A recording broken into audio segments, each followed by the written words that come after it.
우리의 삶에 기적과 이적이 상식이 되면 얼마나 좋을까, 그런 생각을 우리 모두는 합니다. 세상을 살아가다 보면 내 힘으로 되지 않는 게 너무 많습니다. 그러다 보니 좀 이적이 필요하고 기적이 필요한 것이죠. 우리는 어쩌면 이적을 소망하고 기적을 바라기 때문에 하나님을 믿을 줄도 모릅니다. 우리의 그 믿음을 통하여 주님께서 우리가 소망하고 우리가 원하는 것을 이루어 주시기를 참으로 우리는 갈망하고 있습니다.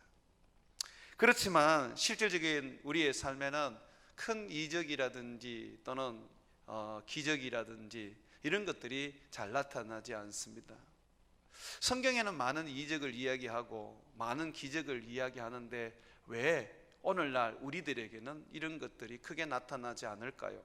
그렇다고 해서 이적이 없는 것도 아니고 기적이 없는 것도 아닙니다. 상대적으로 지금 우리의 삶에는 너무 기적과 이적이 없는 것은 사실입니다. 저는 그러한 요인을 믿음에 관한 부분이다, 그렇게 말씀을 드리고 싶습니다.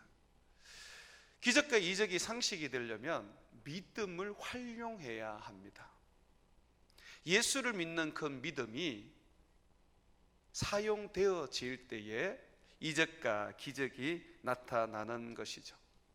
예수님께서는 믿는 자에게 능치 못할 일이 없다고 분명하게 말씀해 주셨습니다. 능치 못할 일이 없는 것입니다. 우리가 믿는 하나님은 전능하신 하나님이기 때문에 우리가 믿음을 가지고 있을 때에, 믿음을 활용할 때에 전능하신 하나님은 우리들에게 이적과 기적을 나타내십니다. 우리는 기적이 상식이 되고 이적이 우리의 일상이 되기 위해서는 우리가 믿는 믿음, 예수를 믿는 이 믿음을 활용해야 합니다. 믿음이 무엇인지는 여러분들이 다 알고 계실 것입니다. 예수님을 힘입는 것이 믿음입니다. 예수님을 의지하는 것이 믿음입니다. 예수를 붙잡고 사는 것이 믿음입니다. 그러니까 이 예수님을 힘입고 예수님을 붙잡고 예수님을 의지하는 것을 내 삶에 전반적으로 드러내어야 하는 것입니다. 활용을 해야 되는 것이죠. 예수님께서 제자들에게 어느 때는 이 작은 믿음을 가졌다고 혼을 내실 때가 있으시고, 또는 어떤 사람을 보시고 제자들에게 저 사람은 큰 믿음을 가졌다고 그렇게 칭찬을 하실 때도 있으셨습니다. 여러분, 큰 믿음은 뭐고 작은 믿음이 무엇입니까? 믿음이라는 것은 큰 것이 있고 작은 것이 있습니까? 큰 믿음이라는 것은 믿음을 활용할 때에 나타나는 것입니다. 그런데 믿음을 가만히 두고, 내 안에 가만히 두고 그 믿음을 전혀 사용하지 않을 때는 그 믿음이 적은 믿음이 되는 것이죠. 그렇다면 여러분들 안에 이미 작은 믿음도 있고 큰 믿음도 있다는 것입니다. 여러분들이 믿음을 활용하면 큰 믿음의 사람이 되는 것이고, 여러분들이 믿음을 활용하지 않으면 작은 믿음의 사람이 되는 것이죠. 예수님은 믿음을 활용하지 않을 때 책망을 하셨습니다. 예수님께서는 좀처럼 이 제자들을 책망하지 않으십니다. 그런데 예수님께서 이 책망하실 때 자세히 보게 되면 믿음을 사용하지 않을 때 책망을 하십니다. 하루는 예수님께서 제자들과 함께 배를 타고 바다를 건너 가셨습니다. 그때에 큰 광풍이 불었습니다. 파도가 얼마나 강하게 치는지 그 파도의 물이 배를 넘어서 이 배 위에 가득 차게 되면서 침몰할 그런 어떤 위기까지 겪게 되었습니다. 그런데 예수님은 그렇게 요동치는 배 위에서 주무시고 계시는 것입니다. 제자들은 어부 출신이 많아서 예를 써서 그들의 경험과 또 그들의 실력을 가지고 그 풍랑을 이겨보려고 했었습니다. 그러나 그 풍랑을 이길 수가 없었습니다. 그래서 예수님께 가서, 주무시는 예수님께 가서, 예수님 왜 이렇게 주무시고 계십니까? 우리가 죽게 되었는데 왜 돌아보지 않으십니까? 라고 원망 아닌 원망을 하게 되었습니다. 예수님께서는 주무시던 그 자리에서 일어나셔서 바다를 향하여서 잠잠하라고 명령하셨습니다. 그 순간 바다가 잠잠해졌습니다. 그리고 예수님은 제자들을 향하여 이렇게 꾸짖으셨습니다. 너희의 믿음이 어디 있느냐? 너희의 믿음이 어디 있느냐? 이 말씀은 왜 너희들은 믿음을 활용하지 않느냐라는 것입니다. 도대체 너희 믿음을 어디에 갖다 버렸느냐? 너희가 나를 믿을 때에 너희 믿음이 너희 안에 있지 않느냐? 그런데 도대체 그게 어디에 있느냐? 믿음을 활용하지 않으면 이렇게 제자들처럼 우리는 책망을 받게 되어 있습니다. 우리의 인생은 제자들이 만난 그 광풍과 같은 그러한 어떤 어려움과 힘겨운 것들을 직면할 때가 많습니다. 거친 바다 위에 떠 있는 배와 같은 것이 우리의 인생입니다.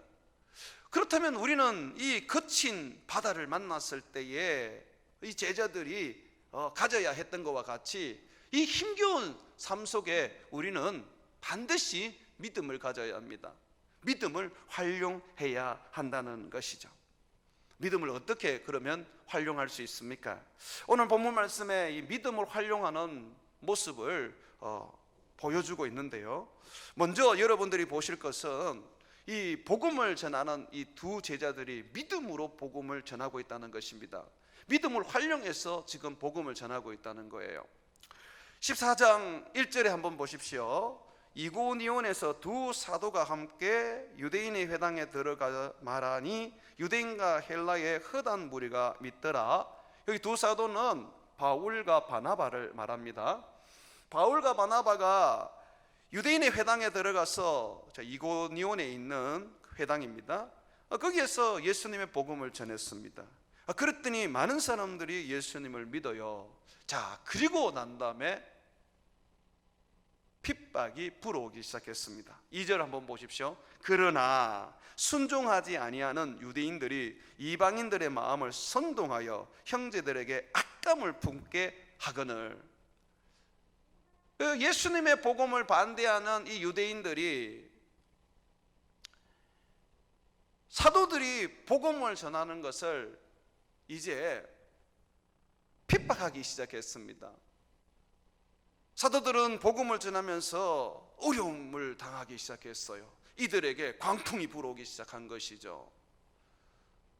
많은 사람들이 예수를 믿으면서 구원에 이르는 그런 어떤 부흥의 역사가 일어나기 시작했는데 거기에 그냥 파도가, 거친 파도가 몰려온 것이죠. 그러나 그 거친 파도는 부흥의 불을 꺼뜨릴 수가 없었습니다.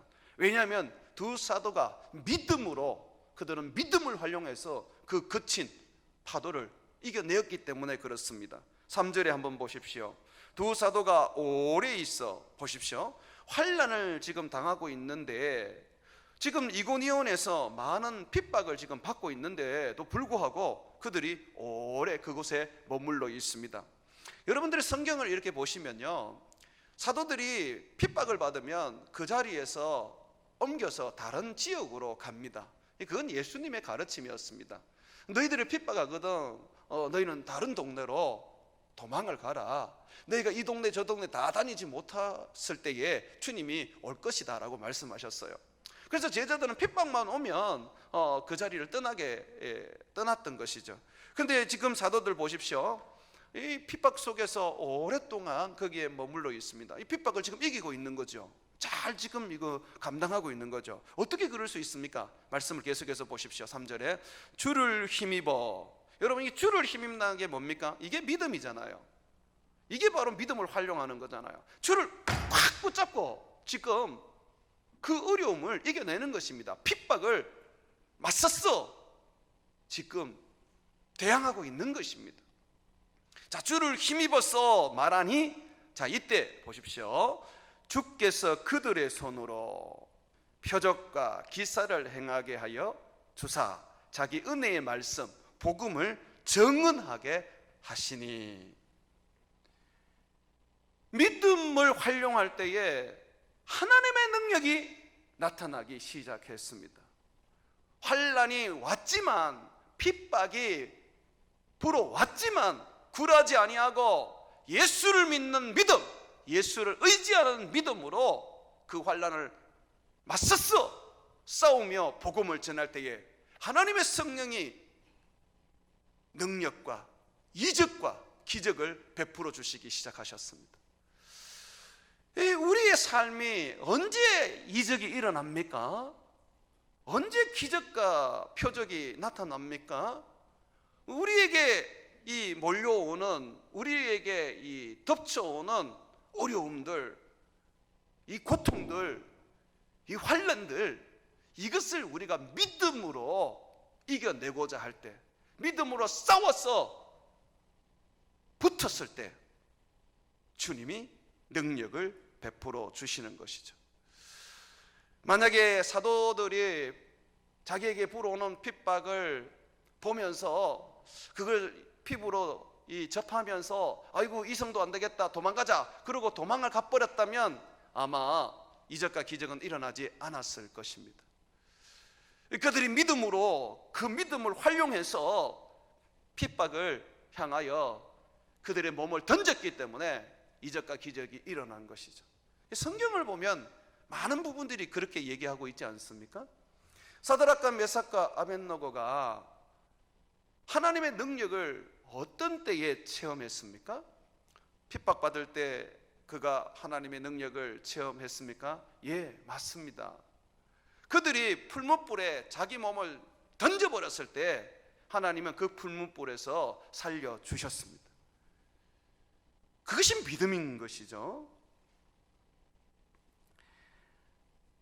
에스더라는 인물을 우리가 보게 되면 구약 성경에 나오는 이 페르시아의 여왕이었던 유대인 출신 믿음의 사람 이 에스더, 이 왕후를 보게 되면 그가 믿음을 어떻게 활용하고 있는지를 볼 수가 있습니다. 당시 에스더 왕후가 있을 때에 하만이라는 사람에 의해서 유대인들이 다 말살되는 그런 일이 일어났습니다. 소위 유대인 말살 정책이 이제 시행이 된 것이죠. 왕이 그 하만의 그 유대인 말살 정책을 승인을 하고 도장을 찍어줬습니다. 왕이 승인하고 도장을 찍으면 그거는 왕도 뒤집어 엎을 수가 없었습니다. 유대인들은 결국 다 죽게 되었던 것이죠. 그때에 이 에스더 왕후가 이 유대인들을 살리기 위해서 이제 왕에게 나가서 왕이여 내 민족을 살려주세요 라고 이렇게 간청을 해야 했었습니다. 그런데 왕후도 왕에게 갈 수가 없었어요. 왜냐하면 당시의 왕은 암살을 많이 당했기 때문에 왕 외에 뭐 어머니라 할지라도 부인이라 할지라도 왕이 찾지 않는 이상은 왕을 찾아갈 수가 없었습니다. 왕이 불러야지만이 갈 수가 있었죠. 그때의 왕후는 이 에스더 왕후는 왕으로부터 이 왕이 찾지 않은 지가 꽤 오래되었습니다. 아마 왕의 사랑이 식어졌던 것 같아요. 그런 상황 속에서 자기 민족 살리겠다고 왕을 찾아간다면 아마 왕후는 목숨을 잃을 수도 있는 것입니다. 이런 어떤 상황 속에서 에스더는 자기의 믿음을 활용해야 되겠는데 좀처럼 그 믿음을 활용하기가 어려워요. 그래서 그가 선택한 게 뭐냐면 기도였습니다. 여러분, 믿음을 활용할 수 있는 것이 기도입니다. 왕후는 3일 동안 금식 기도했습니다. 하나님 앞에 무릎 꿇고 금식하며 그는 이렇게 기도했을 것입니다. 주님, 내가 왕 앞에 나갈 것입니다.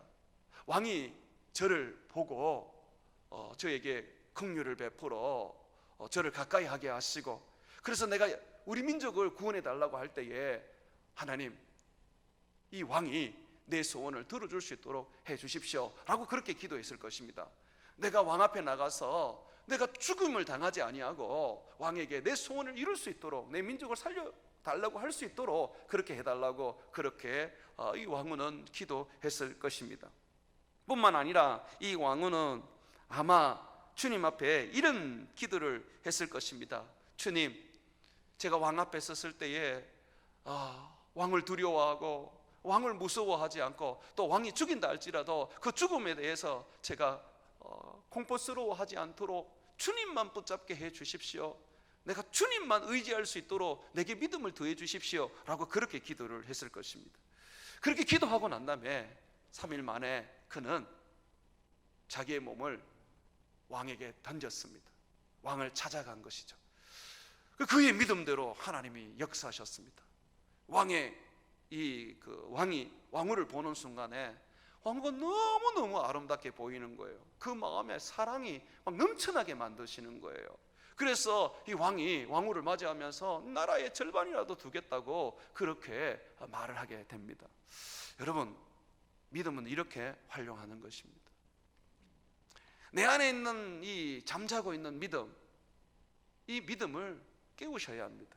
예수님은 겨자씨만한 믿음이 있어도 산을 옮겨 바다를 메울 수 있다고 말씀하셨습니다. 이 세상에 역사를 일으킬 수 있고 하나님의 능력과 기적을 나타낼 수 있는 것은 어찌 보면 큰 믿음이 아닐 수 있습니다. 겨자씨만한 믿음만 있으면 됩니다. 그렇다면 이 믿음을 활용하십시오. 이 믿음을 사용하십시오. 왕후 에스더가 왕 앞에 자기 몸을 던졌던 것처럼 그렇게 여러분의 믿음도 하나님께 던지십시오. 못하겠습니까? 기도하시면 됩니다. 하나님의 앞에 엎드려 기도하십시오. 주여, 내가 이 믿음을 활용할 수 있도록 도와주옵소서. 내가 믿음으로 이 어려움을 뚫고 나갈 수 있도록 도와주옵소서. 주님, 이 믿음으로 이 환난과 핍박을 이겨내도록 해 주옵소서. 이 믿음으로 내게 다가오는, 내게 몰아쳐오는 이 힘겨움을 하나님 이기게 해 주옵소서 라고 기도하십시오. 그러면 여러분들은 그 어려움을 뚫고 믿음으로 세상을 살아갈 수가 있을 것입니다. 또 이 믿음을 활용할 때에 보게 되면 베드로는 말씀을 붙잡고 믿음을 활용을 했습니다. 예수님께서 하루는 이 베드로를 데리고 깊은 바다로 가셨습니다. 그리고 베드로에게 그물을 배 오른편에 내려서 고기를 잡으라고 말씀하셨습니다. 그런데 베드로는 조금 전까지만 해도 밤새워서 이 고기를 그곳 바다에서 잡고 있었습니다. 그런데 한 마리도 못 잡았던 겁니다. 지금 예수님 말씀대로 그물을 던진다 하더라도 고기가 없습니다. 그의 경험으로 봤을 때 얼마 전까지, 조금 전까지만 해도 고기를 한 마리도 못 잡았거든요. 그런데 베드로가 이렇게 주님 앞에 말합니다. 주님, 밤새도록 제가 고기를 잡았지만 아무것도 잡은 게 없습니다. 그러나 말씀에 의지하여 그물을 내리겠나이다 라고 하면서 그물을 내립니다. 그랬더니 어떤 일이 일어났습니까? 그 믿음에 하나님의 역사가 일어났습니다. 이적과 기적이 일어났습니다. 그물에 고기가 가득 잡혔던 것입니다. 믿음은 어떻게 활용합니까? 말씀 붙잡고 그냥 순종하는 것입니다. 이것이 믿음입니다. 베드로가 예수님처럼 물 위를 걸었을 때도 말씀 붙잡고 걸은 거 아닙니까? 주님이 물 위를 걸으라고 말씀하실 때에 베드로가 그 말씀 붙잡고 주님 보고 그의 발을 바다에 내디딘 거 아닙니까? 그렇다면 주의 말씀이 우리에게 주어졌다면 이 말씀 그대로 믿고 순종해버리면 믿음이 활용되는 것이죠. 말씀을 읽어도 말씀을 들어도 아이고 나하고는 상관없다, 이거는 다른 사람 이야기야, 아브라함이니까 그렇지, 다니엘이니까 그렇지, 베드로니까 그렇지, 나는 안 돼 라고 할 때 여러분들의 믿음을 여러분들은 활용하지 않는 것입니다. 그것을 잠자도록 계속 방치해 두는 것입니다. 이중표 목사님이라는 분이 계십니다. 이분은 지금 천국에 가셨는데요, 별세신앙으로서 아주 유명한 분이시죠. 그분이 시골에서 이제 목회를 할 때 자기 교회에 한 여집사님이 계셨는데 너무너무 귀하고 아름다운 이 여집사님이셨대요. 그 집사님의 그 충성과 헌신이 얼마나 아름답고 귀한지 참 목사님께서 그 모습을 보면서 복을 주셔도 저런 사람에게 하나님이 복을 주실 거다, 그런 생각을 하셨답니다. 그런데 이분에게는 큰 고통이 있었습니다. 무슨 고통이 있었냐면, 이 남편이 우체부였는데 술만 먹으면 그냥 아내를 그냥 쥐잡듯이 잡는 겁니다. 그러니 아내가, 이 남편이 술 먹고 온 날에는 하도 맞아가지고 교회에 올 때는 온 얼굴에 멍이 들어가지고 오는 거예요. 참 목사님이 그 모습을 보면서 너무 안타까웠습니다. 그러나 남편은 예수님을 믿지 않았기 때문에 어떻게 할 도리가 없었던 것이죠. 그러다가 어느 날 하루는 그 집 아이가 목사님 집에 달려와서, 목사님 우리 엄마가 죽은 것 같아요 라고 하면서 아주 어떤 그 절망적인 어떤 소식을 전하는 거예요. 목사님은 부랴부랴하고 이제 딸려가 봤더니 죽은 게 아니라 너무 맞아가지고 기절을 하신 거예요. 목사님이 들쳐웃고 빠르게 병원으로 갔습니다. 그래서 응급처치를 하고 살아나게 된 것이죠. 목사님이 그때부터 그 여집사님을 생각할 때마다 이 잠도 오지 않고 너무 괴로운 거예요. 가만히 생각해 보니까 저 여집사님을 살리는 길은 남편을 전도하는 것밖에 없겠다, 남편을 예수 믿게 하는 것밖에 없겠다라고 그렇게 생각을 하게 되었습니다. 그러나 남편은 너무 마음이 딱딱하신 분이라서 예수님을 믿을 생각이 전혀 없고, 그분은 우리의 주님을 믿는 게 아니라 자기의 주 술을 믿는 분이라서 이게 어떻게 주인을 바꿀 수가 없는 거예요. 그래서 이분이 기도하다가 마음속에, 그래, 하나님을 한번 의지해 보자, 하나님께서 하시지, 내가 할 수 있는 거는 저분 끌고 교회는 한번 데리고 와야 되겠다, 예배당에 한번 데리고 와야 되겠다 라고 이제 그렇게 마음을 먹게 된 거죠. 그래서 그냥 그 집을 찾아가 가지고 그 남편을 교회를 끌고 가려고 이제 그분 앞에 서서 교회 갑시다 하고 이제 얘기를 했던 거죠. 남편은 또 술을 안 먹으면 또 온순하신 분이래요. 그런데 이분이, 아유 목사님 자꾸 교회 가자고 하니까 내가 한 번은 가보겠는데 지금 제가 배가 아파서 못 가겠다고 화장실로 들어가더래요. 한 30분 기다렸는데 안 나오시더래요. 그러니까 안에 계시는 분이 내가 이렇게 버티고 있으면 목사님 가겠지라고 생각했던 것 같아요. 목사님 밖에서 그랬대요. 내가 절대로 안 갑니다. 목사님이 나오시기 전까지, 지금 성도님이 나오시기 전까지는, 저와 교회 가시기 전까지는 내가 이 문 앞에서 기다릴 겁니다. 오늘 나랑 꼭 교회 가셔야 됩니다. 그랬더니 안에 있던 분이 허허 그러시면서 나와가지고 그럼 갑시다 하고 교회를 가더래요. 그분 생각에는 그래 뭐 교회 한번 가서 예배 한번 드리면 되지 뭐 이렇게 생각을 했던가 봐요. 목사님이 그분을 이 교회 자리에 앉혀서 강단에 서서 설교를 하시는데 무슨 설교를 할까 생각을 하다가 그냥 내가 느끼는 거, 내가 보고 있는 거 그대로 그냥 해야 되겠다. 내 힘으로 할 수 있는 게 없지, 하나님이 하셔야 되지. 내가 주님 믿고 주님 의지하고 주님께 내 설교를 맡기고 한번 내가 해야 되겠다. 그래서 그분에게 설교를 하기 시작했는데 무슨 설교를 했냐면, 회개하라, 천국에 가까웠느니라. 그 술 먹고 그렇게 아내를 두드리고 패고 그렇게 하시면 되겠습니까? 그게 죄악인 걸 왜 모르십니까? 그렇게 귀한 아내를 어찌 그렇게 대하십니까? 그러면서 막 설교를 했대요. 그분의 얼굴이 막 울그락불그락해지는 거죠. 그런데 한참 설교를 하는데 그분이 눈물을 뚝뚝 흘리시면서 나중에 이렇게 고백을 하더래요. 목사님 말 맞습니다. 내가 죄인입니다. 내가 우리 아내한테 그렇게 했습니다. 나를 용서해 주십시오. 그러면서 그 길로 그분이 이제 교회를 다니기 시작하고 나중에는 목사가 됐답니다. 우리가 그 이야기를 이렇게 들어보면 어떻습니까? 목사님인들 무슨 능력이 있습니까? 그 목사가 할 수 있는 거는 강제로 교회 한번 끌고 오는 것밖에 더 있겠습니까? 그죠? 그런데 설교 듣고 그분이 변화가 되고 그분의 설교를 듣고 은혜를 받는 그 어떤 원인이 어디에 있습니까? 목사님이 하나님을 믿었기 때문에 그렇죠. 내가 뭐 할 수 있나? 교회에 데리고 올 수밖에, 교회에 한번 데리고 오는 건 할 수 있지만 그 사람 마음을 변화시키는 게 내가 할 수 있나? 나는 할 수 없다. 하나님께 맡기자. 하나님이 도와주세요. 하나님께서 저 사람을 바꾸어 주십시오. 내가 하나님 앞에 데리고 오겠습니다 라고 그렇게 그가 하나님 앞에 자신을 던졌더니 하나님이 역사를 일으켜 주시는 것이죠. 사랑하는 여러분, 믿음이라는 것이 무엇입니까? 하나님을 믿고 일을 저지르는 것입니다. 다 너무너무 조심하고 돌다리를 두들겨 가면서 이 건너라고 하는 그 말 때문에 너무너무 조심하고 너무너무 생각하다 보니까 하지를 못해요. 우리는 그렇게 살면 안 돼요. 주님 의지하고요, 주님 믿고요, 그냥 내 발을 바다에 내미는 것입니다. 사자굴에 그냥 내 몸을 던져버리는 것입니다.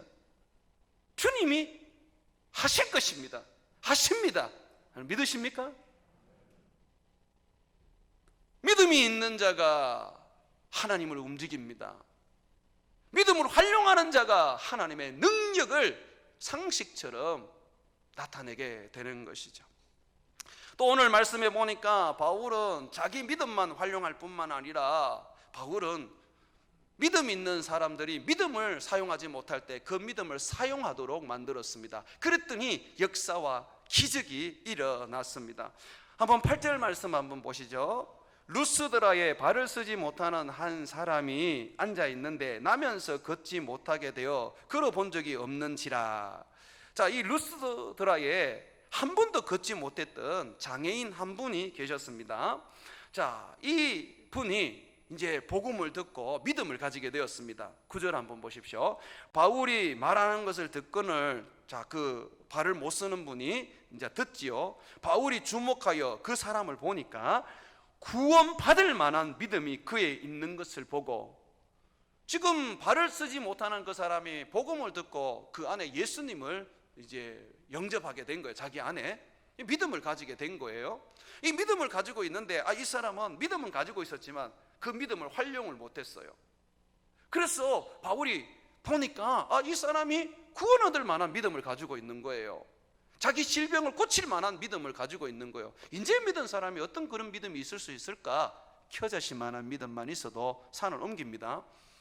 바울이 딱 보니까 그 믿음이 있는 거예요. 그래서 바울이 이렇게 말합니다. 10절, 큰 소리로 이르되 네 발로 바로 일어서라 하니 그 사람이 일어나 걷는지라. 제가 여기서 한번 질문을 던져보겠습니다. 바울에게 있는 능력이 이 사람을 고쳤습니까? 아니면 이 걷지 못하는 사람 그 안에 있는 믿음이 자기를 고쳤습니까? 바울이 한 게 뭐 있습니까? 바울은 그냥 그 사람 속에 있는 걷지 못하는 사람, 그 사람 속에 있는 믿음을 일깨워줬을 뿐입니다. 큰 소리로 말했습니다. 네 발로 일어 걸어라. 너는 그만한 믿음이 있다 라고 말했습니다. 그랬더니 그 사람이 일어서 걸었던 것이죠. 믿음을 일깨워 주었던 것이죠. 내 믿음만을 활용하는 것이 아니라 우리는 우리의 가족들과 우리의 교우들과 우리의 믿음의 이 동료들의 믿음을 활용할 수 있도록, 사용할 수 있도록 일깨워 주어야 합니다. 그럴 때에 이적과 기적이 일어나는 것입니다. 저는요, 하나님 앞에 능력을 받아서 그 능력으로 병들 자도 고치고 그 능력으로 귀신도 쫓아내고 그 능력으로 사람들을 축복받게 하고자 원했었습니다. 그런데 그것이 어찌 보면 어리석은 것이구나라는 것도 나중되어서 제가 이제 깨닫게 되었습니다. 왜냐하면요, 내게 그런 능력이 없어도 믿음을 가진 사람, 겨자씨만한 믿음을 가진 사람, 그 사람의 믿음을 깨워주기만 하면, 그 사람이 그 믿음을 활용하도록 도와주기만 하면 그 믿음이 그 사람을 고치고 그 사람을 일으키고 그 사람을 세우고 그 사람을 축복되게 하기 때문에 그렇습니다. 내가 능력받아야지만 되는 것이 아니라 믿음 있는 사람, 겨자씨만한 믿음이라도 있으면 그 사람이 그 믿음을 활용하도록 만들어주면 거기에 역사와 이적이 일어나는 것이죠. 여러분들이 능력이 없어도 됩니다. 여러분의 자녀 속에 있는 믿음을 깨워주면 그 믿음이 자녀들에게 이적과 기적을 일으켜 줄 것입니다. 여러분들이 능력이 없어도 됩니다. 여러분들이 믿음 있는 사람들의 그 믿음을 다시 깨워주기만 하면, 그 믿음을 활용하도록 만들어주기만 하면 그 믿음이 그 사람에게 이적과 기적을 이끌어 줄 것입니다. 사랑하는 여러분, 내 믿음대로 사람을 끌고 다니려고 하지 마십시오. 내 믿음대로 뭔가를 하려고 하지 마십시오. 다른 분의 믿음을 존중하십시오. 다른 분의 그 믿음, 잠자고 있는 믿음을 깨워서 그분으로 하여금 그 일을 하도록 만드십시오. 우리 자녀들도 키울 때도 마찬가지입니다. 내 믿음대로, 내가 원하는 대로, 내 신앙대로 끌고 가다 보면 나중에 이 자녀들이요, 믿음에서 이탈해 버립니다. 그러나 자녀들에게 있는 겨자씨만한 믿음이라도 그걸 깨워주고 그 믿음을 활용하도록 만들고 그 믿음을 사용하도록 만들어주면 결국 그 아이는 자기 안에 있는 그 믿음으로 말미암아 하나님의 역사를 경험하고 기적이 상식되는 삶을 살게 될 것입니다. 교회 안에서 이건 너무너무 중요합니다. 믿음이 좀 크다고 스스로 생각하시는 분이 있습니까? 그러면 믿음이 작은 자의 믿음을 깨워주시고 그들이 믿음을 활용할 수 있도록 도와주십시오. 여러분의 믿음대로 끌고 다니고 여러분의 믿음으로 이끌지 마십시오. 우리 모두는 믿음을 활용해야 합니다. 나만 큰 믿음이 되어서는 안 됩니다. 다른 사람들도 큰 믿음이 될 수 있도록 만들어줘야 합니다. 나만 복을 받아서는 안 됩니다. 다른 사람들도 복을 받을 수 있도록 만들어줘야 하는 것입니다. 나만 특별하다고 생각하면 안 됩니다. 예수님이 나를 위하여 죽으셨을 뿐만 아니라 여러분들이 작은 믿음이라고 여기고 별로 가치 없게 여기는 그분을 위하여서도 죽으신 것입니다. 그분에게는 이미 산을 옮길 만한 믿음이 있습니다. 그걸 깨우지 못해서 그렇지요. 그러므로 사랑하는 여러분, 믿음을 활용하십시오. 또 믿음을 사용할 수 있도록 도와주십시오. 그러면 우리의 삶이 이적이 상식이 되고 기적이 상식이 되는 것입니다. 믿음으로 살려고 하는 사람 발목 잡지 말고 격려하고 위로하고 축복하여서 그들이 믿음으로 말미암아 하나님의 큰 역사를 경험할 수 있도록 그렇게 만들어 주시기를 바랍니다. 사랑하는 여러분들이요, 믿음으로 삽시다. 믿음을 활용해서 믿음의 역사를 일으켜 봅시다. 기적과 이적이 상식이 되는 우리 인생 되기를 참으로 소망합니다. 그러므로 믿음을 사용하십시오. 능력을 구하기 앞서서 믿음을 사용하여 능력과 이적과 기적이 그냥 따라오는 인생 되시기를 주의 이름으로 축원을 드립니다.